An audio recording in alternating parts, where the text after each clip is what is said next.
Hi everyone, this is Grace, and today we're going to be decorating this super cute We Go Together Like food pairing set. Oh, makes my heart sing. I just love this set so much. All of these cutters, except for the We Go Together Like plaque, are from the Cookieri in Canada. Such good quality. I'll link them in the description of the video. Big fan. First up, we have this peanut butter and jelly, but in the end kind of looks like more Nutella and jelly, but whatever you want it to be, Nutella or peanut butter is cute. So for this entire set, I did a one consistency outline and flood. And a big reason that I did that is that I was doing a lot of colors and I just wanted to minimize as much as possible the number of bags and consistencies that I was mixing. So I went with one consistency for everything. I think I have one color, the darker pink, I did in a piping consistency, and that is just because I needed to use that for the lettering. But other than that, it's all this thicker flood. To be honest, at times the flood was definitely on the thick side, but I just worked with it. Like right here where I'm doing these little wet on wet dots, I had to work really fast, and there were times when the dots didn't quite settle in, but here we are. Sometimes I don't realize until, it's kind of too late, till I've started piping, that it was a bit on the thick side, but you just learn to work with it. So the first piece of toast I let crust over because I wanted to have definition in between the two pieces of toast. You totally could do this just all in one fell swoop without letting that first piece of toast crust, but flooding in sections, doing this kind of section work to get definition in between the different food pairings was kind of the essence, not the essence, but it was something that I wanted to focus on with this set. For me, it was about colors and definition between sections. So what do I mean by flooding in sections? That means that you flood one section, you allow that to crust, so get a very light hard surface, and then you flood the section next to it, and that gives you separation in between the two sections instead of having them kind of melt into each other for a more wet on wet effect. Something else that I love about this set, and I got a lot of the inspiration from the designs of the cutters themselves, is this color palette.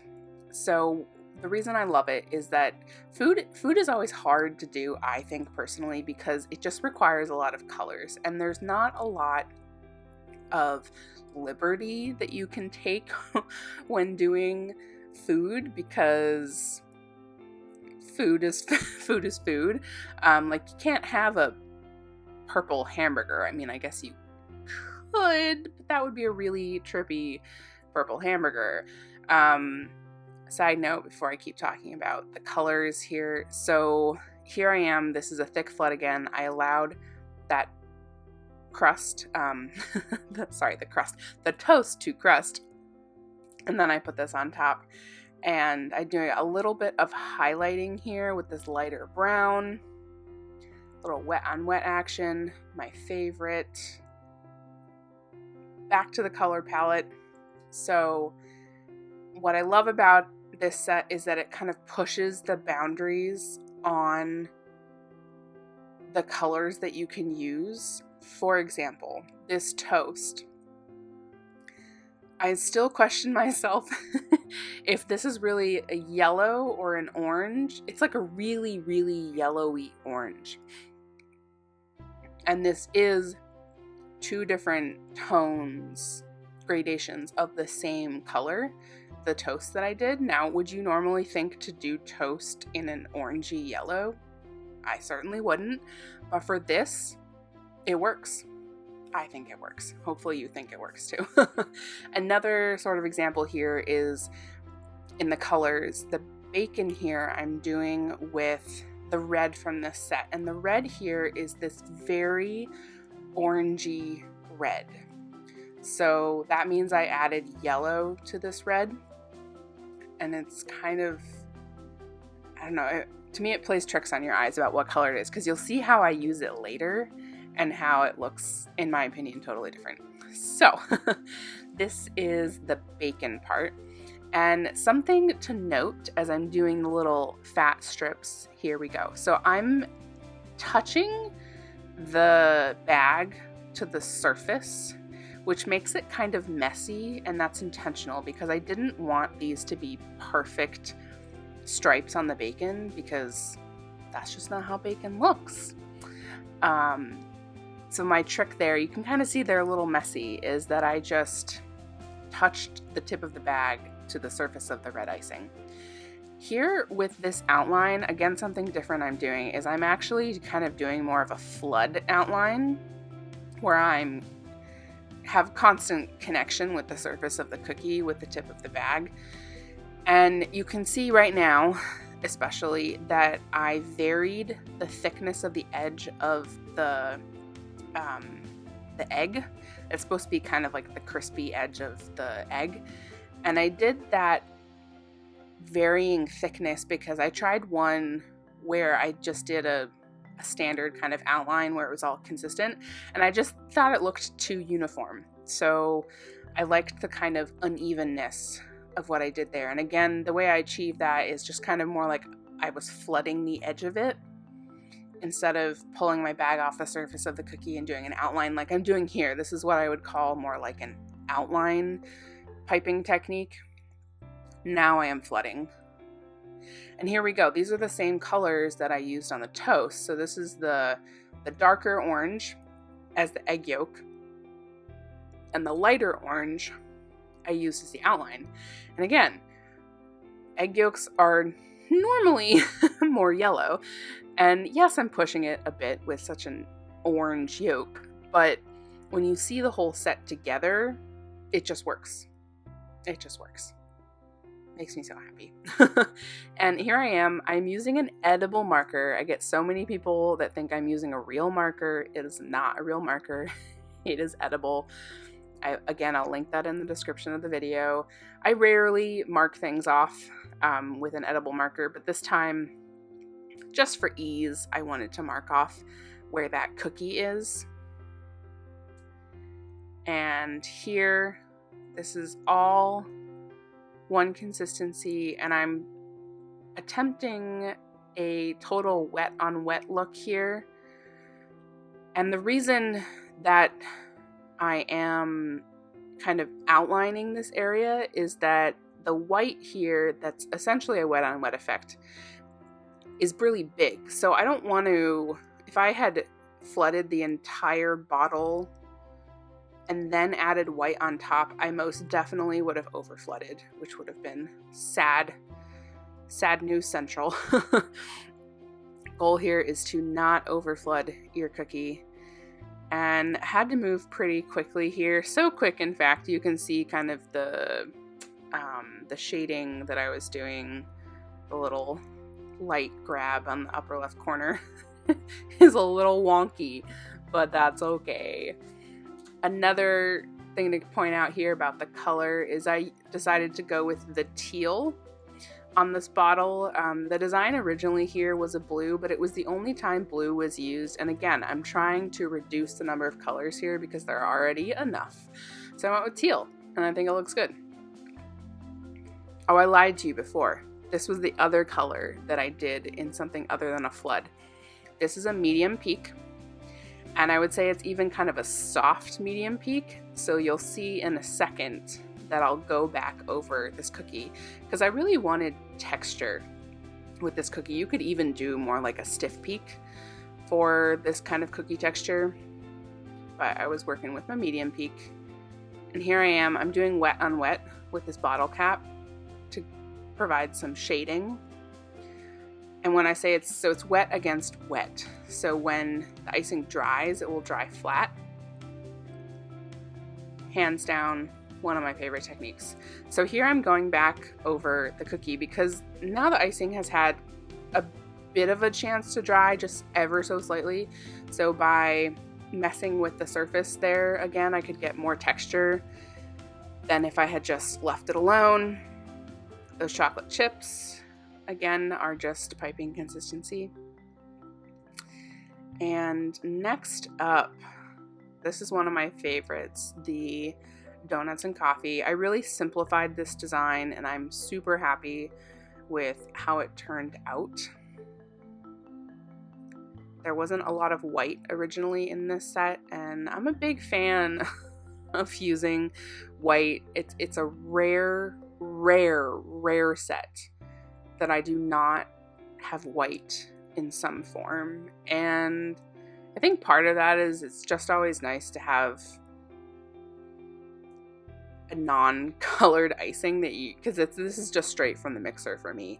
Although I think I might have added just a little bit of the Sugar Art Master Elite in white. I've been really into that lately. Just adding a little bit of that to my white icing to make it pop better. I also think just visually, it's nice to have white mixed in with the other colors. Just kind of force of habit, I suppose. That was the hardest part, what I just did there. Getting that outline, and you can see right there where my tip is that I didn't do the best job, so I go over it again with another outline. And in that case, because of the cutoff with the donut, I thought that was the easiest way to flood against that line to get the straightest line possible, instead of what I normally do, which is to just actually flood up against it. So that in that case, I did the outline next to the cup of coffee, if that makes sense. So again here, doing this flooding in sections action here.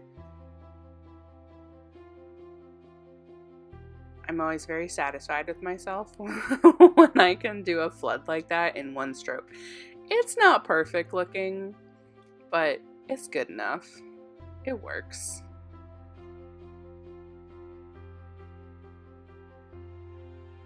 Another way that you can do donuts is you don't have to flood the surface of the cookie if you just want to do a really liberal icing job that basically covers the cookie. If you don't like to do 2 layers of icing, that's another option. But here I was really feeling flooding the surface of the donut first with that brown. Using one of my tried and true sprinkles here. I think these are just from the grocery store, to be honest. Nothing fancy, these non-prize.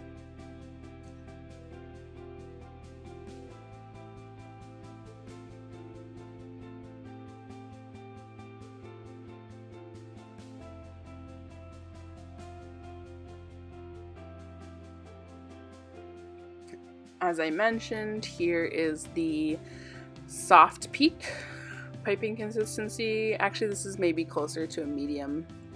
Did that little pressure piped heart, and that is the coffee and donuts. Up next we have the, what are these? Carrots and peas. Peas and carrots. Woo!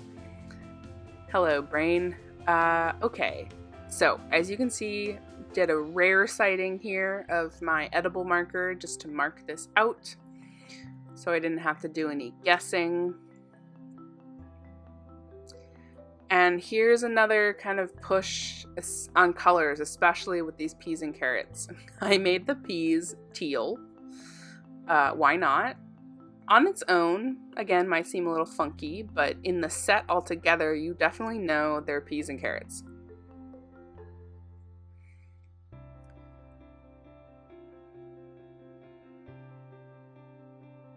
Something important to note here with this design I decided to go with, in order to do those cutouts, it is really important that I was using a thick flood, because if I was using a thin flood here and I tried those cutouts without outlining with piping consistency, they absolutely would have just sunk into each other. And you can see here, even with a thicker flood, that those circles ended up being a bit smaller than I originally drew them, which is fine. It all ended up fine. And here's the carrot, again, pushing the color boundaries here. This is the orangish red It's still very much a red, but it has an orange tint to it. And here I am using it on a carrot. But I think it works. I could just talk for days about this color palette. I'll stop eventually, maybe at the end of this video, who knows. I really had to use my scribe a lot because I was using a thicker flood. And doing a little more wet on wet detail here. So I did the carrot in the lighter red, and then this is the darker red. And again, it's the same exact color. I just added white icing to the richer color. And this, again, is piping consistency. And I really over flooded these as best I could, keeping the icing still in the center in the hopes of preventing craters. In hindsight, I wish I had put some sort of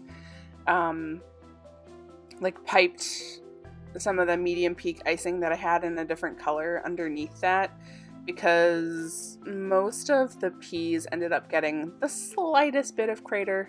Not the end of the day, but would have been nice to have avoided that, because I think part of the beauty of this design is the puffiness of those peas is just so satisfying. Next time, if I ever make these again, who knows? I normally make things once. It's very rare that I will ever do a design exactly the same, like a cutter exactly the same twice. Very, very rare. In fact, I'm trying to think right now if I have, and I'm not sure. And I think a lot of that is because I do cookies for content creation. So I'm not doing orders where I get a million baby orders or something and get into a rhythm of doing the same thing over. I like to push myself and do something different every time. So here we have the ketchup and mustard. I know I've gotten some funny responses about the ketchup and mustard, but I put ketchup and mustard on my hamburgers, on my hot dogs. I'm a fan. This color here, a bit more traditional because this is, ketchup is red. But the mustard, I'm using this orange, this yellowy orange. And definitely not traditional. But again, in the set, when you see everything together, I really do think that it works nicely.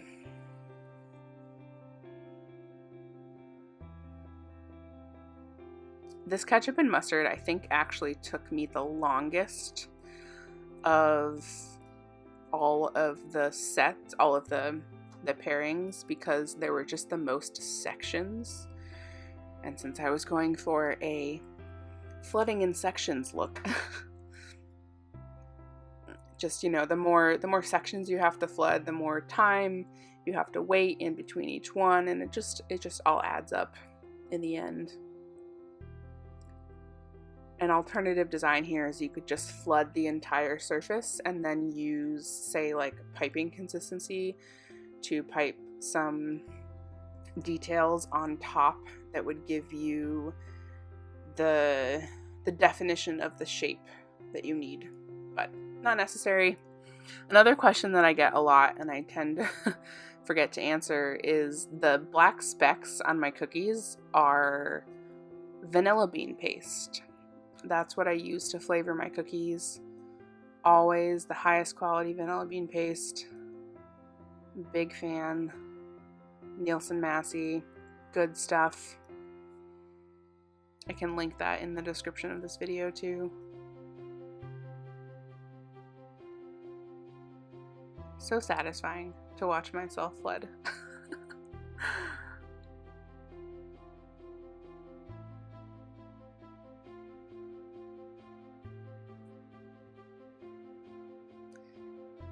Another question I get is the different scribes that I use. I have 3 that I like, that I always have out when I do a set. There's the one that you just saw me use, which is a really, really fine, thin metal point. I have one that is a thicker metal point, and then I have a pretty thick plastic one. And they all serve kind of different purposes to me. Maybe one day I'll do a video about that. That's the plan, actually. One day I want to do a video explaining my favorite tools. This label here, I debated forever if I wanted to do it on top like I'm doing like this, or if I wanted to do a cutout in the center of the shape, and clearly ultimately decided to flood on top. Some people really don't like to do extra icing on top, another layer, for the sake of eating the cookie and there being too much icing. So some cookiers prefer to keep it one level as much as possible and do cutouts for something like this instead of icing on top, but I'm not as concerned with that, I guess. These details I'm piping actually with flood consistency, which I wouldn't normally do, but again, trying to keep the number of bags of icing down here, so I rolled with it and I am piping with the flood consistency.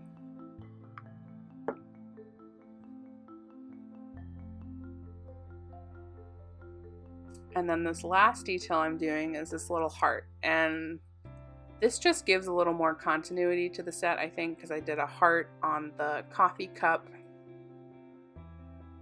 And it's just cute. Oh, the ketchup and mustard.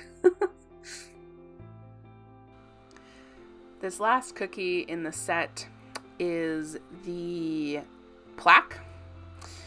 Sorry, I said that kind of loud. It's the We Go Together Like plaque. And this is the only cutter that's not done by the Cookieri. This is Kaleidacuts. I just love all of her hand lettering. She's just so spot on. It is both artistic and beautiful to look at, but it is also easy to do, to actually execute. So I went with one of her hand-lettered plaques for this, because this theme, We Go Together Like, is quite a popular theme in the cookie world around Valentine's Day. So easy to find lots of options. What's different about these Cookieri cutters is that the foods are actually stuck together. Most of the time you'll find the foods are separate cutters, and I liked the fact that they were joined, just as a little something different. This flood here was so thick. I was really tempted to rebag it, make it a little thinner, but decided not to in the end. I did survive. The shiny light here is my projector. I have two different projectors, and I will link them in the description of the video. I highly recommend getting a projector. A projector and a dehydrator are the two splurge items that I recommend cookiers get. And here I'm putting sprinkles on top of the icing, and I was using something more like a medium peak, which dries pretty quickly. So I had to do these letters in stages, so that I could still get the sprinkles to adhere, because if the icing already starts to crust, then you've lost all hope to get sprinkles to attach. What's kind of nice about this lettering too is often Heather does pressure piped style, but this is just one thickness all the way through, which is faster, honestly. It's a nice break. And when I do one thickness like this, I cut a pretty big tip, or at least big for me when it comes to lettering. And when I do sprinkles, always over a bowl, friends. Always over a bowl. It just makes your life so much easier.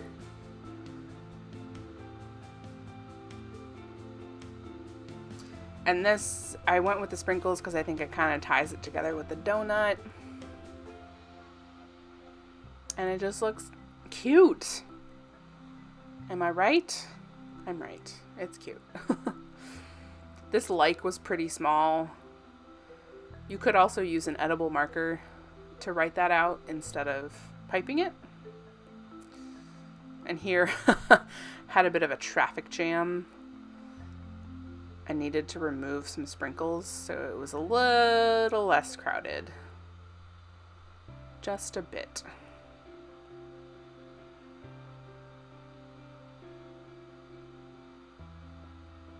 And there we go. Last cutter in the set, and that is the entire set. Oh, see all the colors together? It just really works. I hope you had fun watching this, and I hope you make this yourself sometime. Have a good one.